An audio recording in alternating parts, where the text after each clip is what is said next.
The story of Samson begins in the context of Israel's cyclical history during the time of the Judges. After the death of Joshua, the Israelites frequently fell into cycles of sin, oppression, crying out to God, and deliverance.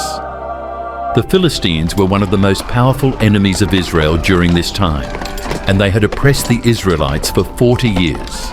Samson's parents, Manoah and his wife, were from the tribe of Dan. They lived in a town called Zorah, near the border of Philistine territory. Manoah's wife, who was barren, received a visit from an angel of the Lord, who informed her that she would conceive and bear a son. This son was to be a Nazirite from birth, which meant he would be consecrated to God and follow specific vows. He was not to drink wine or any fermented drink, not to eat anything unclean, and not to cut his hair. These vows were a sign of his dedication to God, and his uncut hair would become a symbol of his strength and divine calling. The angel's announcement was significant because it signified that Samson was chosen by God before birth to begin the deliverance of Israel from the Philistines. Manoah and his wife were obedient to the instructions given by the angel, and Samson was born as foretold. As Samson grew, the Spirit of the Lord began to stir him, preparing him for his future role as a judge and deliverer of Israel. Samson's early feats. Samson's adult life is marked by extraordinary feats of strength, all of which are connected to his Nazirite vow and the Spirit of God empowering him. His first recorded exploit occurs when he desires to marry a Philistine woman from Timnah, which was against the traditional Israelite prohibition of intermarriage with pagan nations. Despite the objections of his parents, who urged him to marry within his own people, Samson insisted.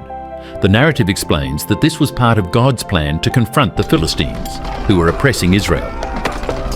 On his way to Timnah, Samson encountered a young lion. The Spirit of the Lord came powerfully upon him, and he tore the lion apart with his bare hands. Later, when he returned to marry the Philistine woman, he found that bees had created a hive in the lion's carcass, and he ate some of the honey, giving some to his parents, but not telling them where it came from. This act violated his Nazirite vow because he had touched a dead body, making him ceremonially unclean. Yet this incident also set the stage for future conflicts. At the wedding feast, Samson proposed a riddle to the Philistines based on his encounter with the lion. Out of the eater, something to eat. Out of the strong, something sweet. The Philistines were unable to solve the riddle, so they coerced Samson's wife into extracting the answer from him. When they answered the riddle correctly, Samson, filled with anger, went to Ashkelon, killed 30 Philistines, and took their clothes to pay off the wager.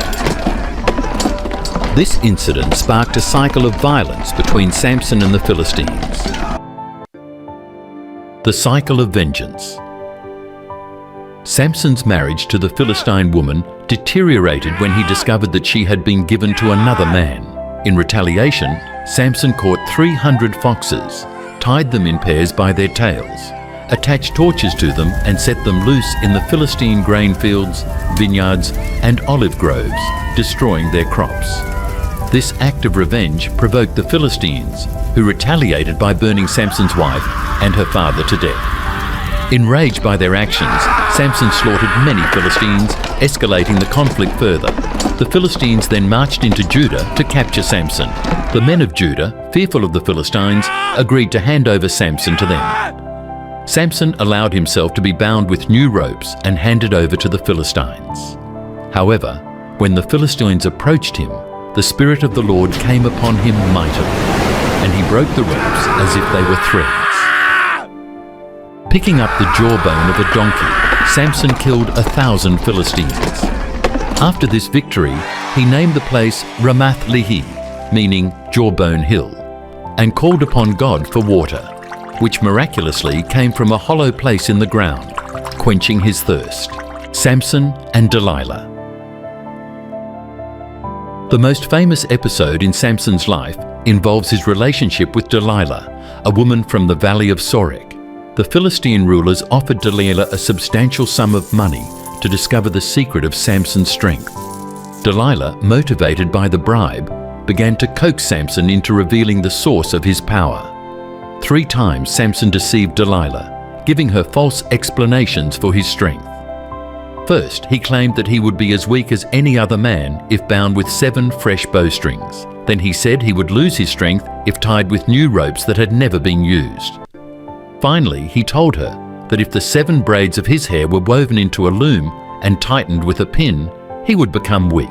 Each time, Delilah tried the method Samson described, only for him to break free effortlessly when the Philistines came to capture him.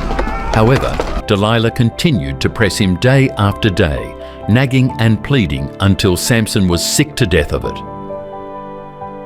Eventually, Samson gave in and revealed the truth.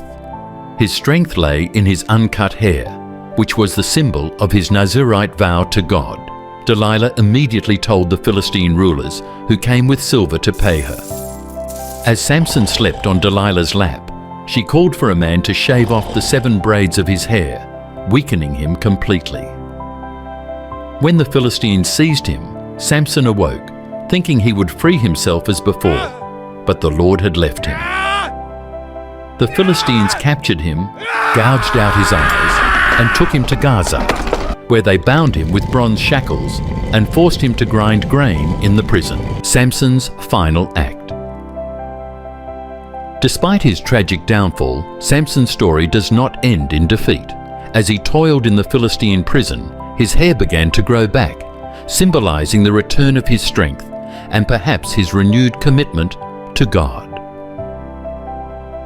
Meanwhile, the Philistines gathered to celebrate their victory over Samson, attributing it to their god, Dagon. They brought Samson out of the prison to entertain them during the festivities, mocking the once mighty warrior. The Philistines placed Samson between the pillars of their temple, where thousands of people, including the Philistine rulers, were gathered. Samson, now blind and humiliated, asked the servant who led him to place his hands on the pillars so he could lean against them. In this moment of desperation, Samson prayed to the Lord, asking for strength one last time to avenge himself on the Philistines for his blindness.